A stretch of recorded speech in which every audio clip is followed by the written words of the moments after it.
Welcome to the Hazard Class Podcast. This is the podcast where I get to ask my stupid questions to some of the smartest people in and around the world of emergency services.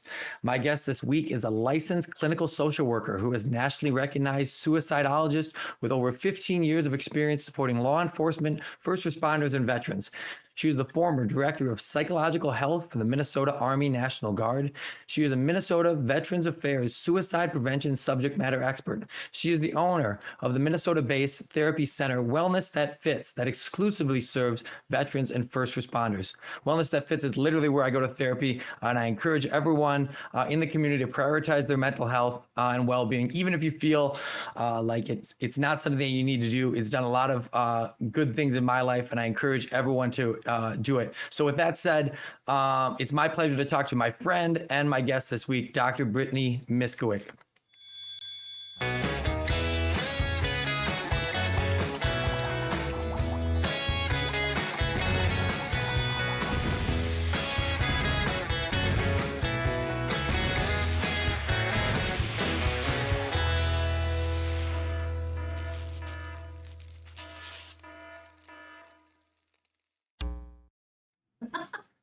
Brittany, welcome to the show.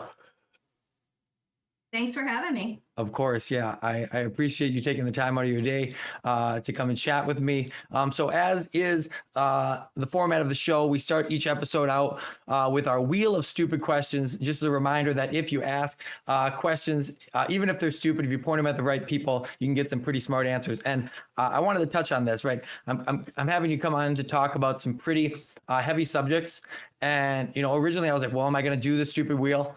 And I ultimately decided, yeah, we are, because I think that the idea of destigmatizing these topics and not making it so taboo is important. So even if we're going to talk about a heavy subject matter today, we can still start it off with a little bit of fun and silliness and have it be normalized, right? All right, so we're going to hop into the stupid wheel. That. Sounds good?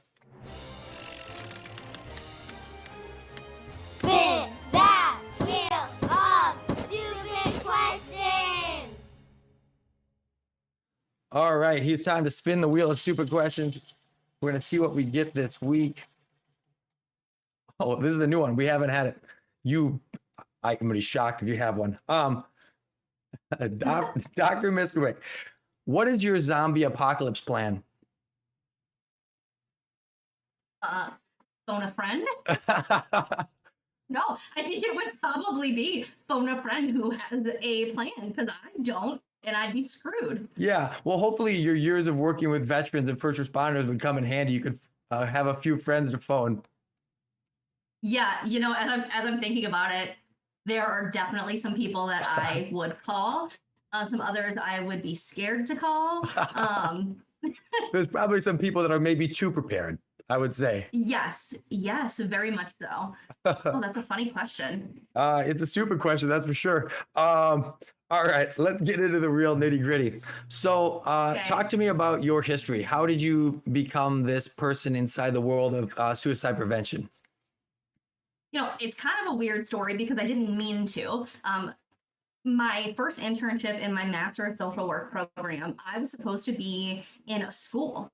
I was supposed to, be a school social worker essentially. And I got there to the school the first day. I was super excited, went to the principal's office. They told me to wait outside for the social worker to come get me. And I sat there for about 30 minutes, which anybody knows me, it's so patient for me to be there for that long and not say anything. Mm-hmm. And then it kept going and going, and they kept telling me to wait. And ultimately the social worker quit and didn't tell anyone. Outside the principal's office for hours, and then they were like, sorry, we don't have anything for you. And so I had to go back to my university, and they said, well, the only place we can send you is this crisis center, because they always need people there. And so I went to the Baton Rouge Crisis Intervention Center, and there I worked the National Suicide Prevention Lifeline. I co-facilitated a survivors of suicide support group and a children's bereavement group. And I also was the first intern that ever volunteered with a LOSS team, which is local outreach to suicide survivors, where we practice active postvention, actually going to the scene of suicides.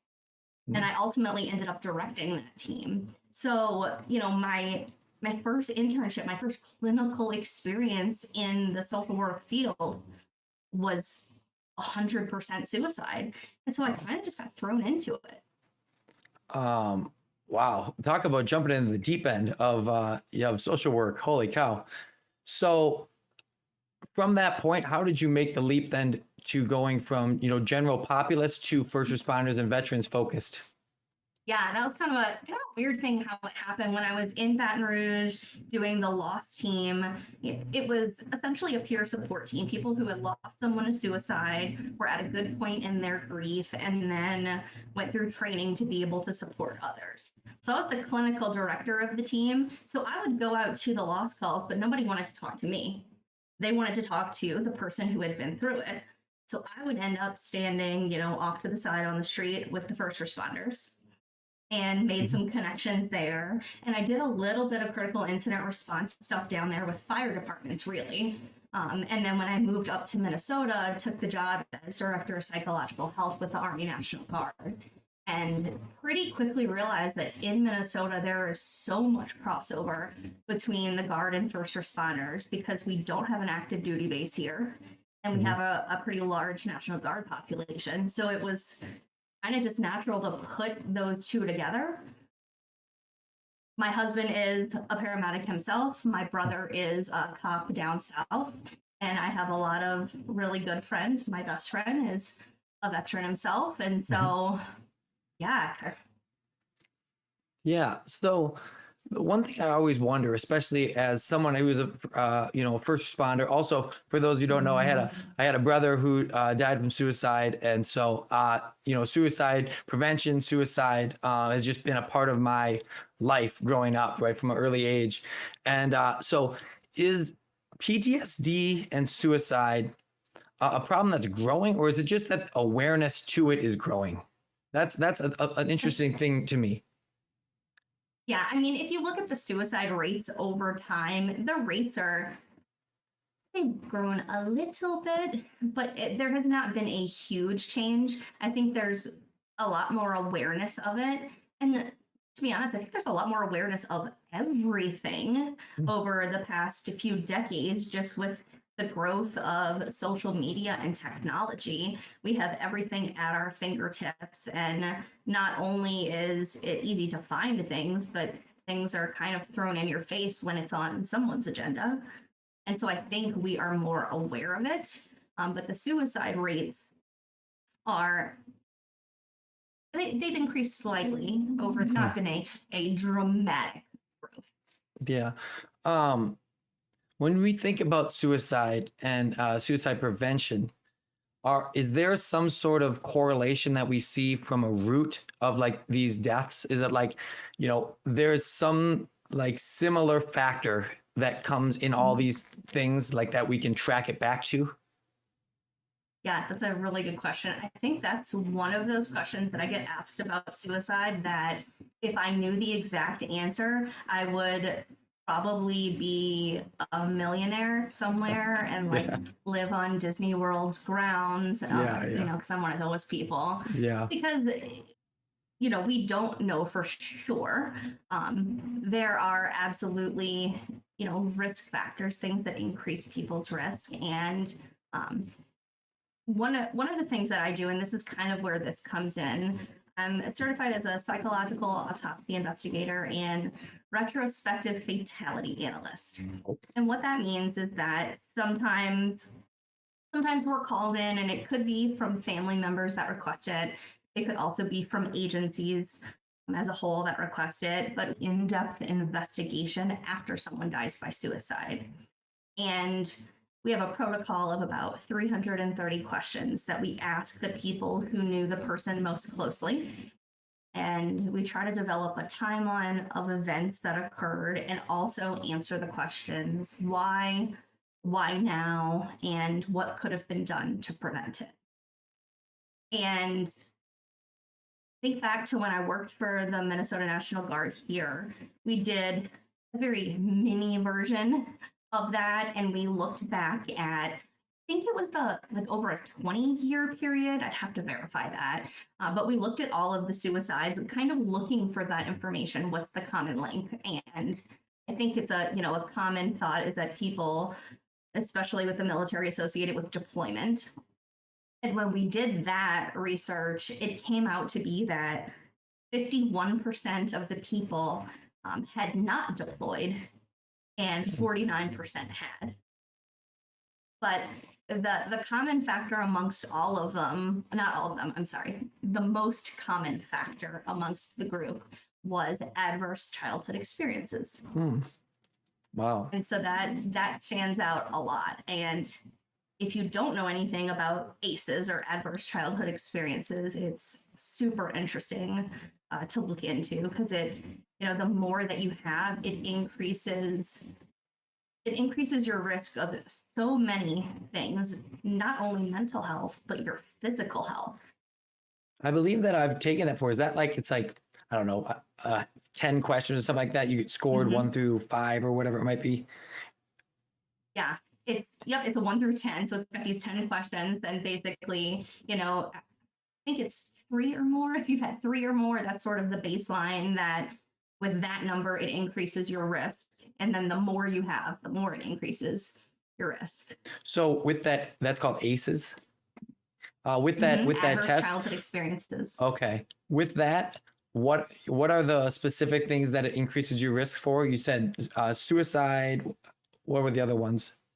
There's a lot of different health conditions: heart disease, diabetes, stroke. A lot of medical conditions. And who I don't know, but I always say she's one of those people I want to be when I grow up. Her name's Dr. Nadine Burke Harris, and she's a pediatrician out in California. And she has just the most eloquent way of describing it in a TED Talk. And she explains basically that your body is set up to experience trauma and danger, and that's great. It's great that if you are in the forest and you're face to face with a bear, your body goes into fight, flight, or freeze mode, and the amygdala, which is the alarm center of the brain, starts pumping adrenaline and cortisol, and that's great if you are face to face in the forest with a bear. But if the bear comes home every day and your body reacts to that and starts pumping the adrenaline and the cortisol when you are a child and developmentally, physically, that's an important time in your life. It impacts you long term. It has a lot of negative long term health detriments. Wow, that is insane. So it really is. If we think about this from a more tangible perspective, say from not only personally, but in monitoring our peers, as I would hope that we are doing, what are some kind of early warning signs that we could be looking for in behavior or statements, things like that could potentially trigger, myself, both trying to look at myself or looking at my peers to say something might be off? I think the biggest thing is change. It's really what all of it boils down to, because, you can look at all the warning signs of increased alcohol use, isolating from peers, no longer doing the things that you enjoy, becoming increasingly angry or more irritable. All of those things are changes in the person. And so, I really boil it down to that. If you notice that someone has some type of behavioral change, it's worth checking in with them about. And it may not mean they're thinking about suicide, but it means that something's going on. So I know we're focusing the vast majority of this on suicide, but I also want to touch on PTSD because I know that you're also well versed in that too. So do we see a correlation directly to PTSD rates and suicide, or a connection between the two, or is it kind of like two arms of the same monster? That's a good question. I'd have to go back and look at the research in terms of correlation, but I mean, any type of mental health diagnosis is a risk factor for suicide. I will say in the population that I serve, I don't necessarily think that there's that more of the people who are diagnosed with PTSD have thoughts of suicide. Interesting. I think that's super interesting because I feel like from a front-facing perspective, from perspective of a person in the industry, when we have, like, I've had coworkers take their own lives, and it seems like the go-to response is they had PTSD, they had committed suicide, right? It's like that fast but to hear that maybe they're not correlated that way, it could be, but it's not necessarily one or A equals B, is interesting to me. Would you agree with that statement, or is it not true? Guess, it's really hard to say, and I'm thinking about my group of clients that I work with, and anybody that comes to Wellness That Fits has got something going on. They've got symptoms of something. So I'm kind of comparing like the PTSD group and then all other diagnoses groups, kind of comparing the two. And I will say that I'm a little stingy with my PTSD diagnosis because it is a lot harder to diagnose somebody with PTSD than typically people think. Especially in the first responder world. I think there's just this gut response to when someone experiences a trauma, oh, they've got PTSD. And just because you've experienced trauma doesn't mean that you've got PTSD. You likely have some type of post-traumatic stress afterwards. You're probably going to experience some PTSD symptoms. But to actually get a diagnosis of PTSD, there has to be this certain amount of time that's passed. And you have to meet criteria in so many different categories. And what I typically see is that people's symptoms are clustered within one category. For example, one of the categories is avoidance. People avoid going down a certain street or going to certain places. All of their symptoms might be clustered there, opposed to the intrusive symptoms, which might be, people not being able to think about anything other than that. Yeah, that's a really interesting thing, and it actually brings up this thing and I want to ask you about your methodology, because one of the things I love the most about you is that you kind of, in your own terms, cut the bullshit when it comes to talking about some of these things. And I feel like so much now people are just so willing to throw these labels on people of, oh, PTSD or traumatized or whatever the thing might be. But you're willing to say, hey, it's more of a nuanced thing than that. There's things we can do to get through this. Talk about your idea of, and especially when you're dealing with these populations, which you focus on, shooting straight versus kind of like this fluffed up, psychologist talk, right?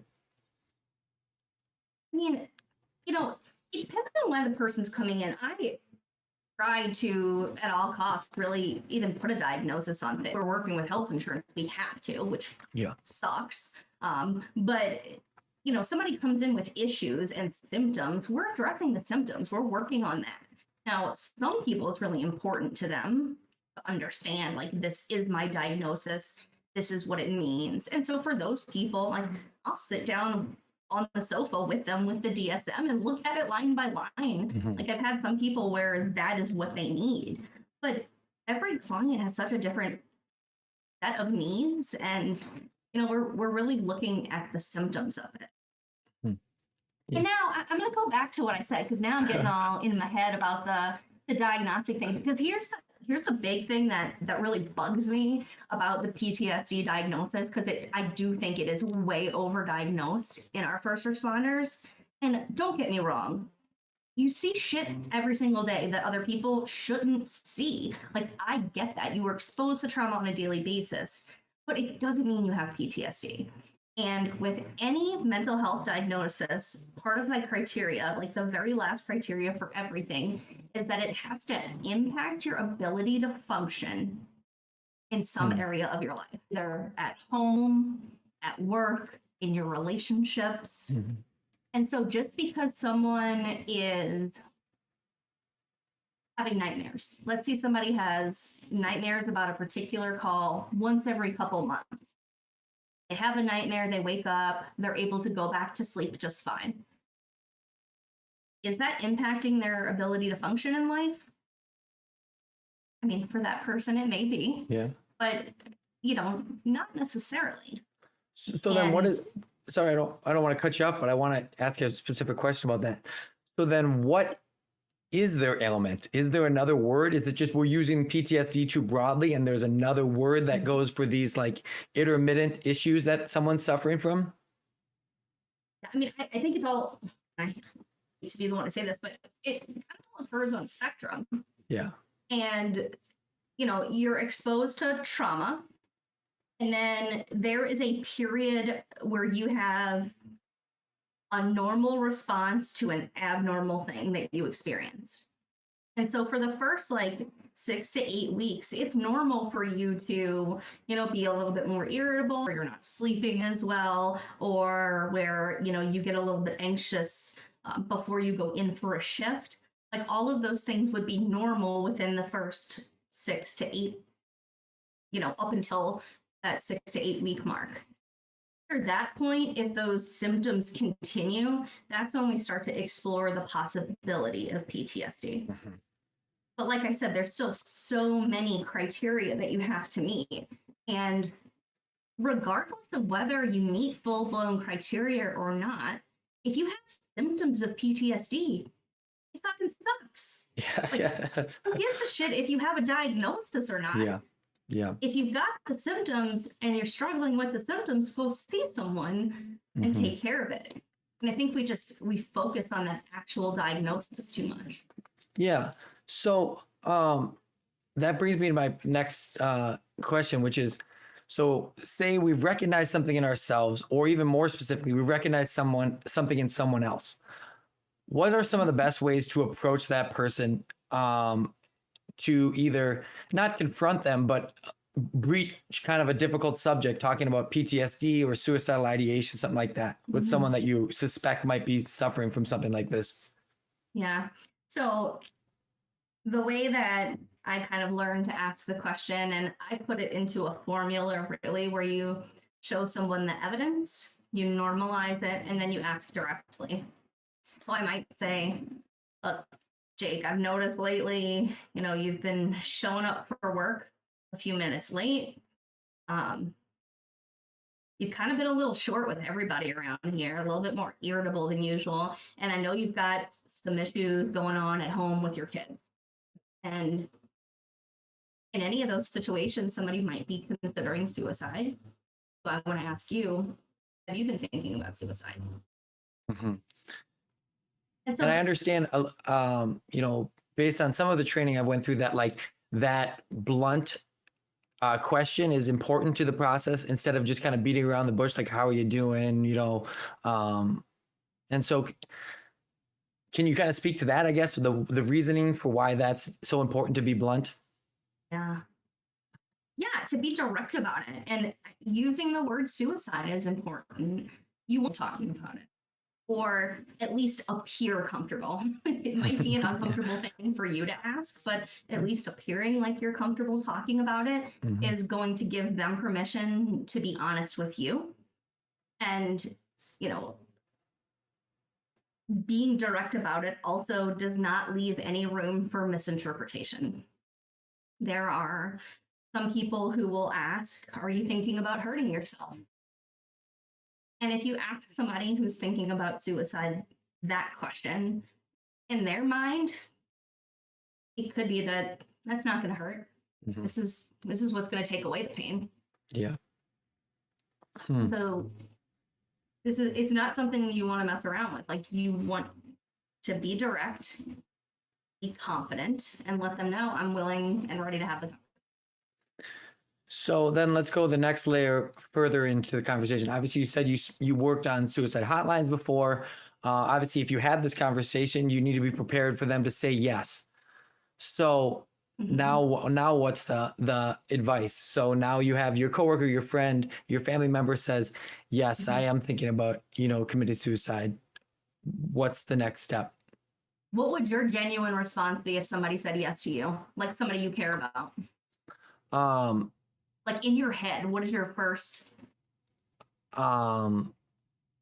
I don't know. It gets really close to the heart for me. Obviously, I have with my brother, but it's um, wanting to be with them and stay with them and support them and let them know that they are loved and wanted, and they're not in it alone. I suppose is kind of what resounds to Yeah. me. Yeah. And what I heard you say too, like underneath all of that was, damn, that's a lot for me to hear, Hmm. especially Yeah. because I lost my brother to suicide. Hmm. And I think that's what you can say, Jake, is just you want to be genuine with the person and just respond genuinely. And if that's your response, like, holy shit, that's actually a lot for me to hear. And when you said that, it really hit me. Hmm. Um, I'm here for you. I want to talk. And that's the biggest thing is to be there and to listen. And that is, one of the things that people miss so much. And we teach this in a 2-day suicide intervention class, which is the listening part. We tend to jump straight to solving the problem and wanting to fix it or talk them out of it. And I always say, I think the coolest thing about suicide prevention is that most people can talk themselves out of it if they're given an opportunity to talk about it. Mm. But most of the time, we want to jump straight to the end to fix it for them or solve their problems. And so, if you can just sit and listen to their story and hear what's going on, a lot of times that's part of what they need. Hmm. Now, of course, there's this other element, which I'm sure you're going, holy shit, why isn't she saying, like, shouldn't the next question be, do you have a plan? Yeah, yeah, that's definitely one of them. And Yeah. yeah, and that is one of them. There's the, are you thinking about suicide and do you have a plan? Those are kind of the two questions. And I think there's question 1 and then question 1.5 is that whole like listening. You're just engaging and hearing their story. And when you feel like it's appropriate, ask them if they have a plan. Yeah. I discourage people from, and are you thinking about suicide? Well, do you have a plan? Have Hmm. you thought about how you're going to do it, where you're Hmm. going to do it, when you're going to do it? Not an interrogation. Yeah. I When I think about that conversation, it feels really overwhelming, and I'm sure a lot of my peers feel the same way. Mhm. You being someone that's probably had that conversation more than 99% of the population, have you found like I don't want to minimize by saying like tips and tricks, but like have you found any like pathways through that conversation that have been better than others? Yeah, I think just, for one, remembering that if you have the luxury of time to sit and talk to someone and they're in front of you and they haven't taken any pills and don't have a weapon in their hand, Mm-hmm. they are safe. Mm-hmm. Somebody would have told me that 15 years ago. Once you realize that, it's like you can just take a huge deep breath and go, okay, we're just going to talk. Mm-hmm. And at any point, you can always phone a friend. Mm-hmm. And 988, which is the National Suicide Prevention Lifeline, you can always call that phone number and say, hey, I'm with a buddy. They just said they were thinking about suicide. I don't know what the hell to do right now, but they're willing to talk to you Mm-hmm. and hand over the phone. So Yeah. the tips and tricks part, Yeah. I think, is remembering that if they're in front of you without pills or a weapon, they're safe. Mm-hmm. Be genuine and treat it like any other conversation. And remember that there are always resources that you can bring in and connect with for additional support. So as we look forward kind of in the future of this field, and the future of my field too, is there any end to the madness, or is the field kind of, that being first response and, veterans, is there any sort of cure or respite that's coming, or are we just kind of cursed to suffer these ailments at a higher than normal rate based off the work that we do? I guess I never really thought about it in those terms, but there's always going to be shit out there. Mm-hmm. You're always going to be responding to other people's trauma. Yeah. If you get into that line of work. And so, unfortunately, the reason that I asked that is because I think that some of the narratives that come out in regards to mental health, PTSD, more so PTSD than the actual suicide issue, is that like some people want to make it seem like these career fields are like going to be able to solve this problem. And I personally believe that there's just like the same way that I, understand that when I decide to be a firefighter, I have a higher than normal risk of getting cancers in my life. And I have to take that on with the career. There is a certain element of PTSD, mental health issues that you say, okay, I'm going to expose myself to a greater risk. So if I'm going to do that, then I also need to maybe, seek mental health services, like going to therapy preventatively or whatever it might be, because this is a thing that's not going to be solvable from just like talking about it. Like it's going to be inherently a part of this career field forever. I do. I agree with that. I think it is inherently going to be part of the career field. And I also think that there are also things that can be done about it. And I think we're finally getting into this prevention mode a little bit more. Like right now, two of our therapists are at a police department academy, and they're doing 2 hours of wellness right now. And we have a total of 8 hours with this particular academy throughout their training, where we are talking about officer wellness for them, building their resiliency skills before they even hit the street, so that they know what to expect, what to look out for. We give them tools and things that they have in their back pocket. And they also get to meet 6 therapists that work with law enforcement throughout their academy. Does happen, they've got those connections made. Yeah. So I've seen your curriculum before, and I know that it's different than others, but I can tell you that the vast majority of my listeners are hearing that you're coming to the academy to give a mental health presentation, and they're rolling their eyes because they think it's going to be the same HR presentation that they've seen a billion times about, like, don't feel sad kind of thing.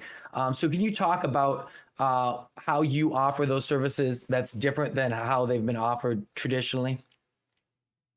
Yeah, I mean, it kind of depends on how much time we have. Like, I don't want to name particular agencies, but like on one side of the river here, we have 5 full days throughout their academy. That's huge. Like, to think we get that much time with them beforehand. On the other side, we've got 8 hours. And so when we do the 8-hour curriculum, it's broken up over 4 2-hour classes. And we start with an individualized wellness assessment, or like they look at the 8 dimensions of wellness for them and they score themselves. And then we talk about each one of those dimensions of wellness throughout our time with them. And in the end, they do a reassessment to see if they've improved their score at all throughout the academy. And for some of them, it's not going to move. For others, it's going to drop. And for those people, I kind of challenge them and say, well, what the hell do you think your score is going to do once you get into FTO? Yeah. Like, it's not just going to go up. So if right now during the academy, you can't increase your wellness, maybe a little concerning. And maybe you should take a look in the mirror. Mm-hmm. So we do a lot of practical application. We've got, we've got a PowerPoint slide in the background, but we're teaching them actual skills that they can learn to increase their mental wellness. So I didn't talk about this earlier, but I think it's, and I don't know if you'll have an answer for this question, but you talked about ACEs being kind of something that predisposes you to some of these problems. That said, are there people that just are better fits for certain career fields versus not? And like, even if you really want to do a job, it might not be the best fit for you, or is it like you might just have to do a little extra work to make it work, or maybe this one's just flat out not going to be for you? I don't know if that's answerable or not, but I mean, I think it's probably a combination of those things. Mm-hmm. You know, when therapists want to work with the population that I work with, I used to interview people, and we had quite a few therapists who I can remember interviewing. One in particular, and I can remember her because we're in Minnesota, but she sounded like a Southern woman. She was like, just bless their hearts. You know, they just go through so much, and I just want to help those firefighters out there. Mm-hmm. And I was like, lady, they're gonna eat you alive. Like, you might have this sweet little heart that wants to support them, but like, no, you are not a good fit for this. Mm-hmm. So I think about that even on our side. There's some people who are just not a good fit for this work. Mm-hmm. And yeah, I mean, same in the first responder world. Everybody's different. I started my career with suicide, and my second internship was dead babies. Oof. So yeah, when you start your career with suicide and dead babies, I don't know, everything after that's like, man, bring it on. Yeah, no kidding. Holy cow. So this all boils down to the last big question, which I think if we can solve this one, makes everything else easier, which is how do we work to remove the stigma around mental health discussions and talking about suicide? Because, we're doing better than we've ever have been, I think. But still, there is a stigma that to care about your mental health is a sign of weakness, instead of the same way where someone might take pride for going to the gym 5 days a week. But if they were to confess that they go to a therapist once a week, now that's a point of weakness instead of pride. Yeah, I think it's more than one thing. I think from an agency perspective, if we're looking at one particular agency, having access to culturally competent mental health resources that are, our approach is to be embedded without having an office on site. Mm-hmm. And so getting to the point where we're doing like the annual required trainings, and we do the wellness check-in so people know us. And if I'm on my way home through a city of a department I work with, I stop in, I say hello to whoever's there. Mm-hmm. So one, having access and relationships with culturally competent mental health providers. Two, having good peer support.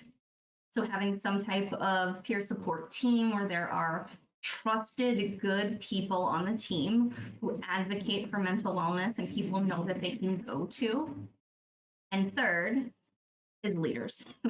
Having leaders who support this type of resource and not only talk the talk, but walk the walk, and are willing to say, been through some shit myself and I've used the resource. Mm-hmm. Or, I've referred others to the resource and gotten good feedback about it.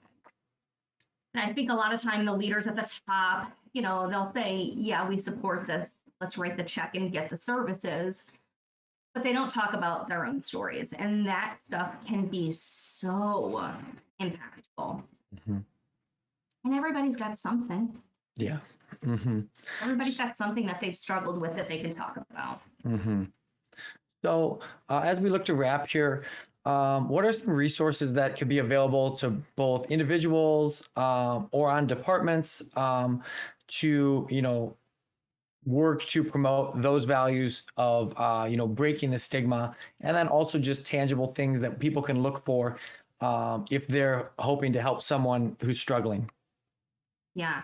So Living Works is an organization that has some amazing training. They have Living Works Start, which is a 1-hour training that you can take online that teaches you about the warning signs of suicide and how to ask the question. They then move up to a 4-hour training that's called Safe Talk. And they also have a full 2-day training called Assist, which is Applied Suicide Intervention Skills Training. So Living Works trainings and mental health first aid trainings, both of those I think are great, just foundational trainings that people can take to learn more about mental health, suicide, and how to talk about it. Culturally competent therapists for first responders and veterans are important. Here in Minnesota, there aren't a ton, but we all know each other and work together. And so knowing who is in your area that does work with these populations is important. is the National Suicide Prevention and Crisis Line. And that is a phone number you can call, you can text it, and you can talk to someone anonymously. It's just a non-judgmental person you can talk to. There's also a few other national lines for first responders. The one that I've had people had good experience with is Hotline. Some of the others, it just kind of depends on when you call and who you get. Mm-hmm. So just kind of Googling what's out there in terms of that. Mm-hmm. And if you've got a good relationship with any type of medical doctor, they can always give you referrals for mental health professionals too. Perfect. Awesome. Well, Brittany, thank you for joining me and thank you for the work that you do. I'm appreciative. Obviously, I know you personally, so I really appreciate you and love you. But also thank you for coming on the podcast, just sharing some of your knowledge with us. Of course. Thanks for having me. For sure.